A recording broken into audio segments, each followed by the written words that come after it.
Welcome everybody to another episode of the Film Room. I am Brian Johannes, and on this episode, we're going to take a look at Heisman Trophy winning receiver Devonta Smith out of Alabama.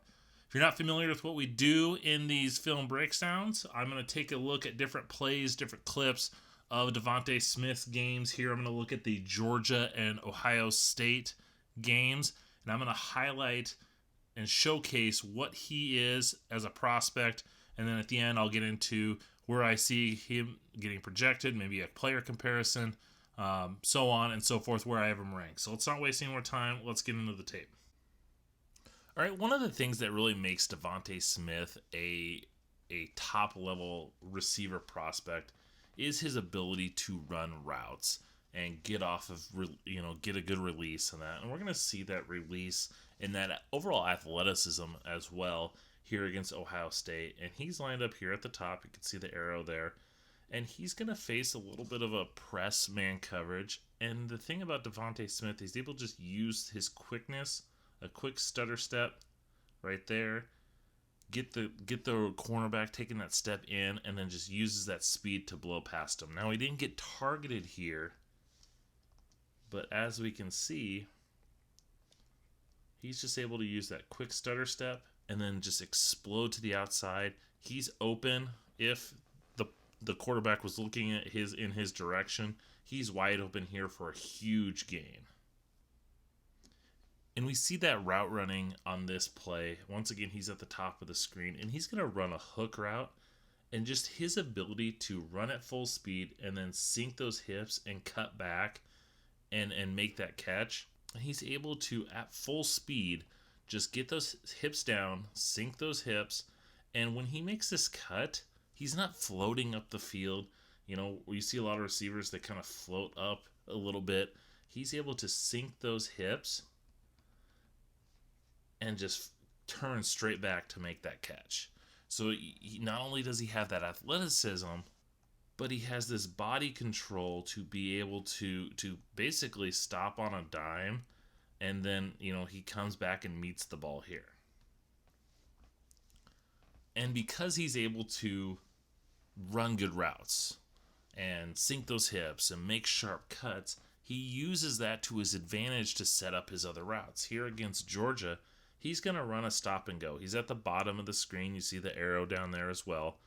And he's going to run here, and he has this defender coming over.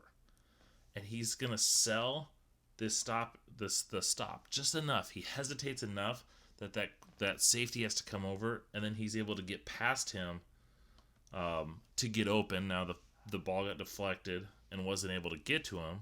But because he's so good at running those hooks and that, he's able to use that to his advantage. Another example of his route running ability is these double moves and just getting open. He's going to run a corner post type route here out of the slot, and he's going to push deep like he's going to run to the corner and then break it off to the middle to get open. Now, the ball was off target, but what I like about this route is he's able to sell going to the outside. He sells by veering off to that right to make the safety think that he's going that way. The safety then is you could see the safety right here is putting his foot to be able to go outside. And then Smith is able to then make a sharp cut, right there, puts that foot down, and then is able to kind of cut back inside here to get open. Just bad throw. Now, I've shown a lot of deeper routes the last two plays, but another thing that Devonta Smith is really good at is his ability to use leverage to his advantage. And he's not a big contested receiver, big-bodied receiver where they just need to get inside position or outside position and then they use their body to shield him off. Devonta Smith is able to use leverage to his ability as well. So on this play, it's going to be kind of an in-breaking route, and he gets to the inside here, and he's in a position that all then he has to do is just make a quick cut to the inside, and he's got that separation. So if we see it in full speed, he's able to just get inside, and now when he's in his position, he just makes that quick, sharp cut to the inside to get that separation.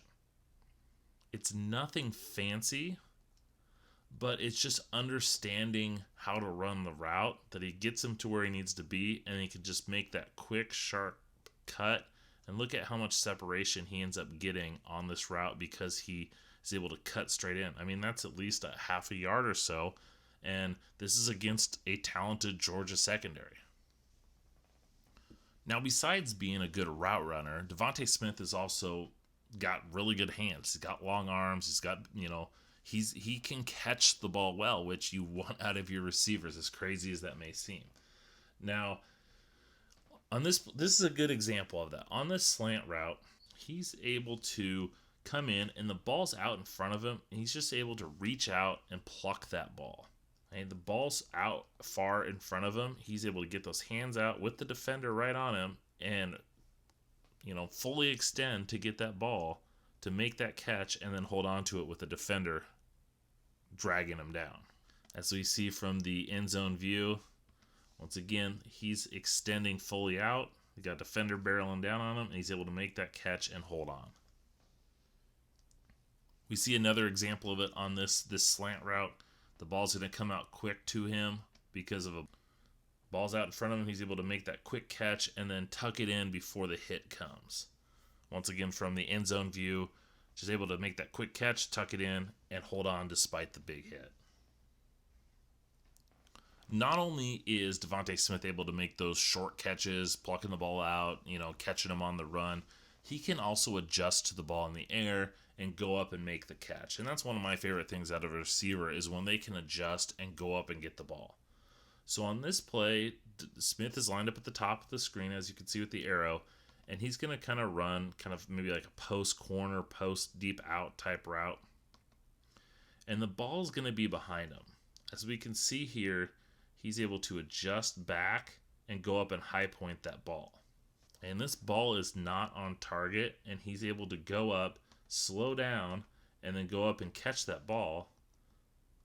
And as we can see here, he's jumping up and leaning back to make that catch. That shows his body control and his overall athleticism.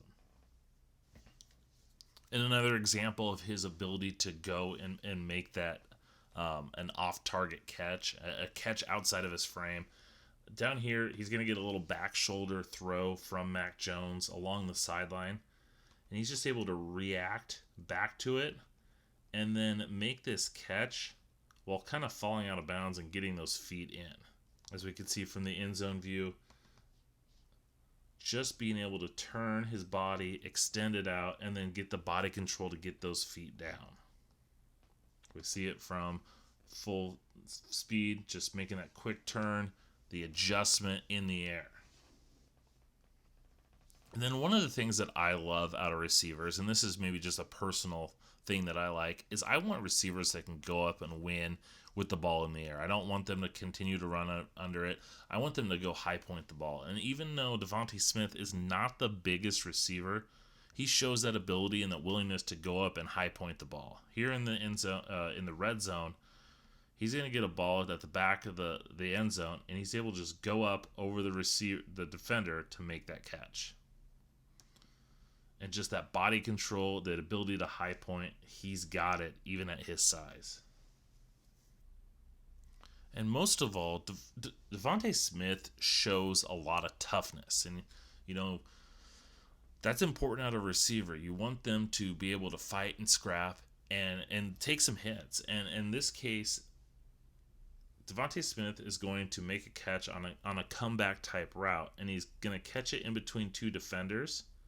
And he catches it and gets hit immediately. And it's not this huge, massive hit that took off his head or whatever it may be, but he shows that ability to not only make a that's a tough catch. This cornerback is coming in to try and intercept the ball. He's getting hit right after he makes the catch. Not only is he able to win that 50-50 battle, but he's able to hold on to it to get that catch. Now, Devonta Smith is one of the top receiving prospects in this 2021 NFL draft class, and there is a lot to like out of him as a receiver. He's a good route runner. He's tough. He catches the ball well. He makes plays. I mean, he won the Heisman Trophy this past year, And you don't usually see that out of a receiver, and that just goes to show how good of a season and how well he played in 2020. And he's got all the makings of a first round caliber receiver. That's where I graded him out. Now, you see him get mocked a lot in the top 10, and I don't know if he's going to quite go there. I like him a lot as a prospect. He's my number 3 rated receiver in this class. I have Jamar Chase number 1. Actually, I have Jalen Waddle is teammate number 1. I have Jamar Chase number 2. And then Devonta Smith is my 3rd rated receiver. And then I think there's a nice step back. Now, the thing with me and Smith, and the reason why I have him as my 3rd rated receiver behind both Waddle and Chase is I just, Chase has kind of got that complete package. He's physical. He's got the speed. He's not huge, but he plays a lot bigger than his size. And then Jalen Waddle, I think, is just his explosiveness combined with his route running. He's just a more explosive player than Smith, who is still fast and athletic, but he doesn't have those explosiveness traits that a Jalen Waddle has. And I think some teams might view him higher, but I still think he's probably going to be that 3rd rated receiver, or that 3rd receiver to go off the board. I think Chase is probably going to be a top 10 pick. And then I think Waddle and Smith are 2 guys that are probably going to be picked in that 11 to 20 range. And while as good as Devonta Smith is, I think he's going to get a bit of a slide. I know, like I said, you're seeing him mocked in the top 10 to teams like Miami, especially if Jamar Chase is already gone and Kyle Pitts is already gone. I've seen him mocked to the New York Giants. I think what's going to cause him to fall is not his play on the field, it's his size. I mean, he's 6'1", which is good height for a receiver, but he's only 170 pounds, and that is small for a receiver. And you don't see receivers go that in the top 10 that are that size. The only 2 receivers that we've had go at that size in the top 10 are John Ross and Tavon Austin, and they didn't pan out. So I think that's going to scare some teams off, and I think that's why he's going to fall a little bit. But I think that's going to be beneficial to him because he's going to fall into a good spot. He's going to fall into a team like New England or the Tennessee Titans or the Chicago, he's going to fall into a spot where he's on a better team. And I think he's going to end up having a better career because he's not going to a bad situation. But overall, I'm a big fan of Devonta Smith. Even though he is my 3rd rated receiver, I still like him a lot. I still think he's going to translate. I think today's NFL is perfect for him because you can't hit the receivers like you used to. His speed, his athleticism, his ability to run routes is going to allow him to get open against NFL cornerbacks. And I think he's going to have a good career. So that's going to go ahead and do it for this episode. Remember, the best way to get these is to subscribe. So hit that subscription button and then also hit the bell for those notifications. That's the best way to get all these videos. Make sure you also follow me on social media, whether it's Twitter, Instagram, TikTok. It's all draft_Brian. So thanks for watching. Hope you enjoyed. Until next time.